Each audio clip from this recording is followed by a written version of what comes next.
Dear friends, what a blessing to be again with you today. We shall study together chapter 13. This is quite a complex chapter, which yet will lead us to a prophecy that mainly concerns our present time and the future. Therefore, we shall spend more time trying to understand how events will take place. But of course, sometimes we'll have to admit that we do not know exactly how things will happen. Nevertheless, we have in that passage of chapter 13 enough guidance, enough information to grasp the general guidelines, to recognize the general perspectives that lie ahead, and to acknowledge events when they occur.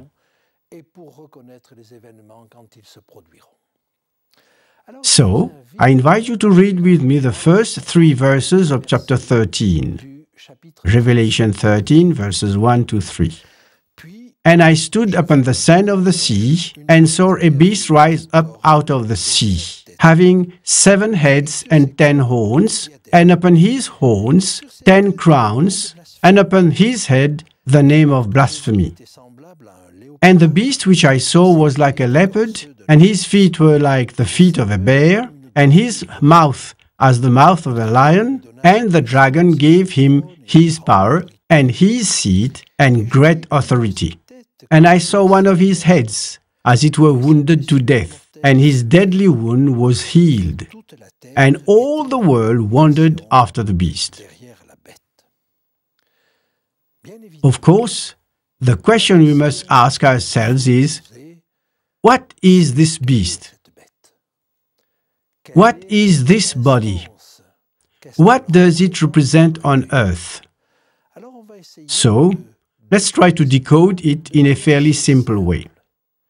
First, it is a beast with 7 heads and 10 horns.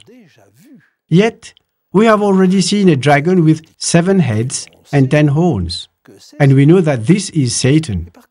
Consequently, a beast with 7 heads and 10 horns always indicates Satan's presence. It is the fundamental beast. It is always Satan. However, we saw in chapter 12 that Satan was hiding himself behind a human institution, which was the Roman Empire. Now, what is the human identity of this second beast?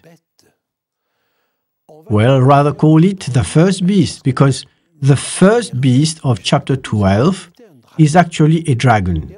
So, we'll see successively in chapter 12 a dragon, in the first part of chapter 13 a first beast, the one we have just read about. And then, in the second part of chapter 13, a second beast. If we continue trying to identify this beast, we are told that it rises up out of the sea. Well, chapter 17 tells us what, in this case, is represented by the sea. For in the same chapter 17, we shall also see a beast with 7 heads and 10 horns, and the sea is defined as follows. Let's read chapter 17, verse 15. Then he said to me, "The waters which you saw, where the harlot sits, are peoples and multitudes, nations and tongues." We must recognize that this well represents the sea.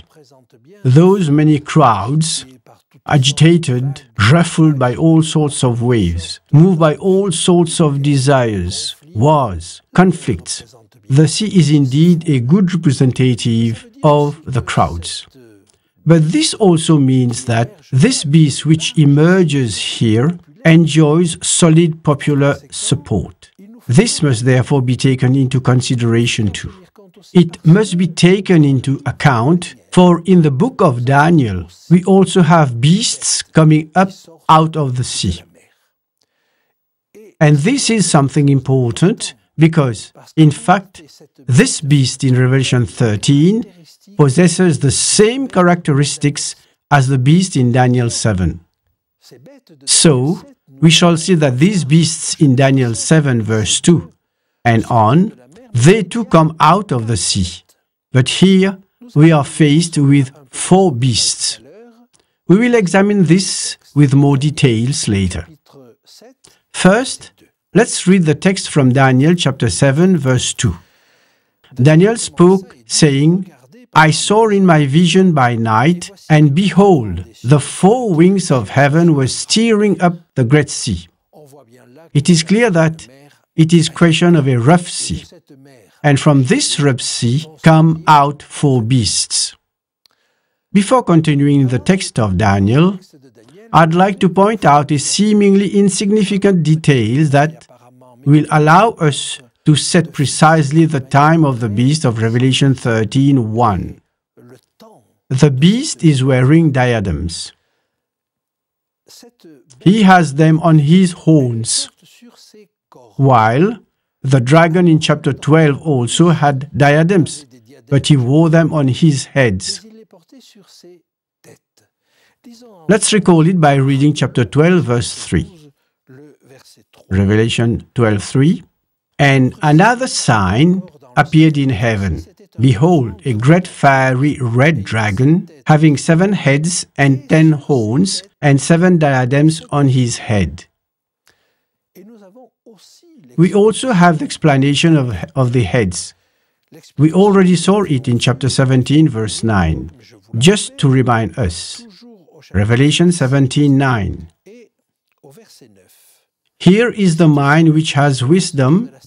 The 7 heads are 7 mountains on which the woman sits. There is another definition of the heads, but for now let's keep the following in mind. These are 7 mountains. Talking about the city of 7 hills, one knows immediately what it refers to. As for the diadems, they symbolize royalty, political authority, and executive power. In chapter 12, the executive power lies on the 7 heads of the dragon. That is, the power is Rome. This allows us to say that the power is also Roman Empire. But here, in chapter 13, verse 1, the political power is on the horns. So we know that the Roman Empire collapsed under the blows of the barbarians. The Roman Empire was divided into a number of countries which broadly correspond to the Western Europe. It is difficult to count exactly 10. 10 is probably approximate. But what is sure is that after the Roman Empire broke up, about 10 countries, about 10 nations were formed. And on each of these nations, that is, on these 10 horns, from the dismantling of the Roman Empire, now lie the diadems. The authority, the executive power is on each of these elements. What is interesting is that the text presents all these nations in the form of a single beast. So, what is the link that unites all these Western European nations? It is Rome. It is a fact that kings and emperors during the Middle Ages have been considered or considered themselves as the vassals of Rome, that is, the vassals of the Pope. Thus, there lies a system, a politico-religious system. And this politico-religious system will exercise its authority for over a millennium. And it will act with such an authority that one could say that there is blasphemy. Let me explain what blasphemies are. Jesus was accused of blasphemy. Allow me to point out under what circumstances he was accused of blasphemy. First, I invite you to read a text in the Gospel of Matthew, chapter 9, verses 2 and 3. Matthew 9, 2-3.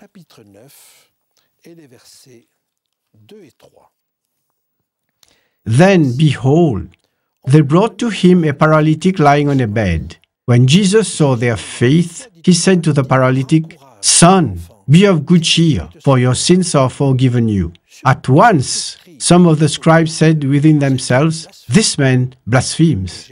But Jesus, knowing their thoughts, said, "Why do you think evil in your hearts? For which is easier to say, 'Your sins are forgiven you,' or to say, 'Arise and walk'? But that you may know that the Son of Man has power on earth to forgive sins."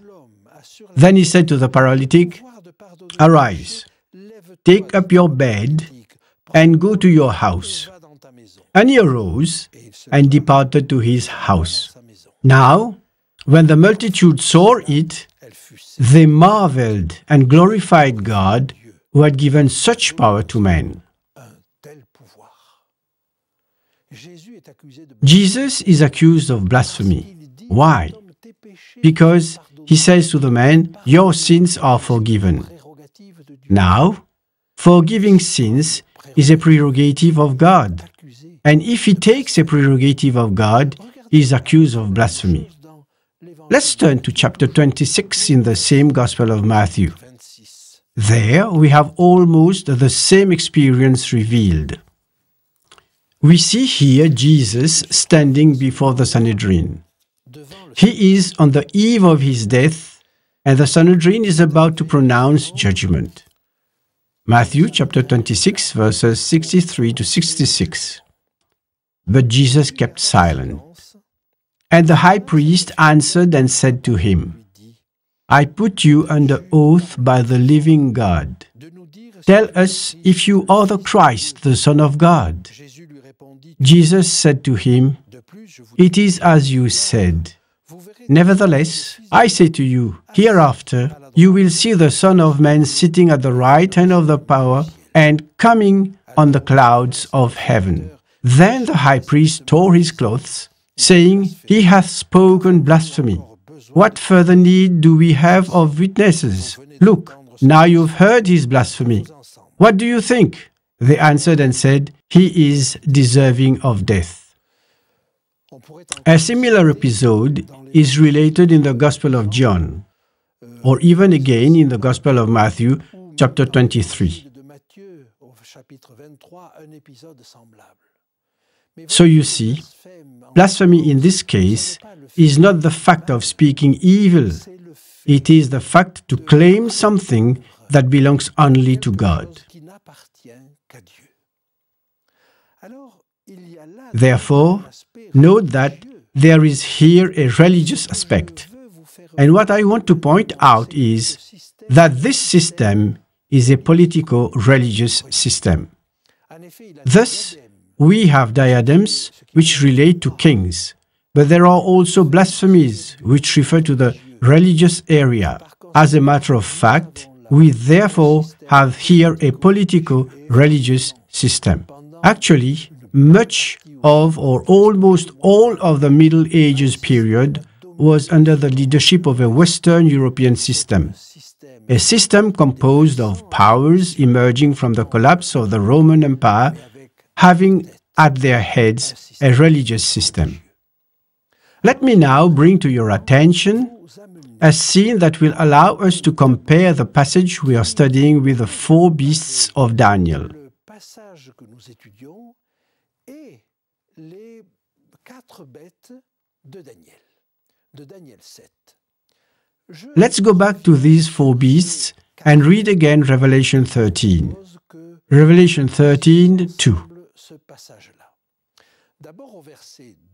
Now, the beast which I saw was like a leopard. His feet were like the feet of a bear, and his mouth like the mouth of a lion.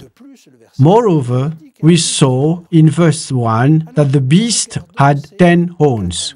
Now, let's take a look at these 4 animals. The 10 horns appear on the 4th beast of Daniel 7. The leopard is the body of the 3rd beast of Daniel.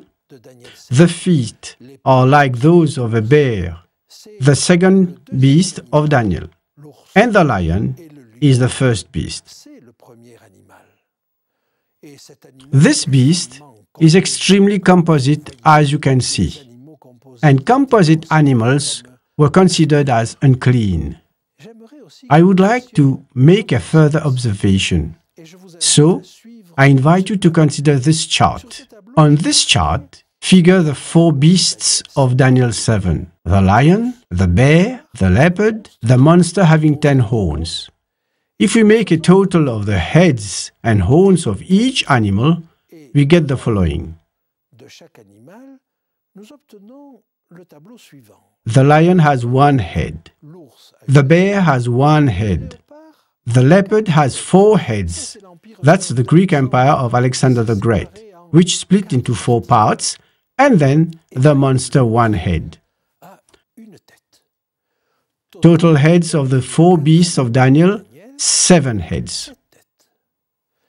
Now, if we look at the horns, we know that the lion has no horn, neither the bear nor the leopard, but the monster is described having 10 horns. Total, 10 horns.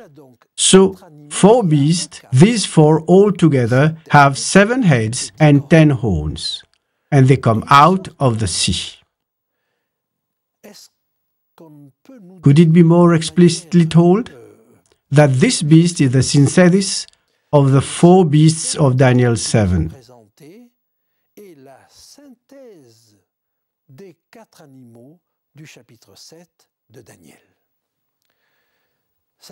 No institution could have survived through this synthesis of the 4 beasts. Therefore, the only character which can be the synthesis of them all is Satan. Therefore, Revelation 13 verse 2, we see Satan always behind the scene. But basically, behind what human institution does Satan hide himself? Well, we have already found an answer. It is this feudal, politico-religious system of the Middle Age, made of kingdoms and empires of the Western Europe, but headed by the Roman system. Now, verse 2 brings us another indication, the handing over of power. Let us read this in our text of Revelation 13. We are told the following, Revelation 13:2.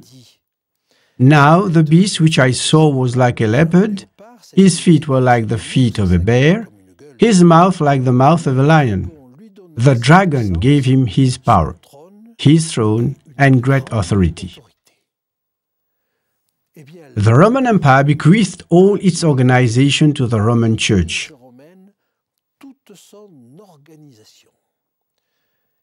Even the title of the Roman Empire, which was Pontifex Maximus, meaning the Great Pontiff, has become a title of the Vatican.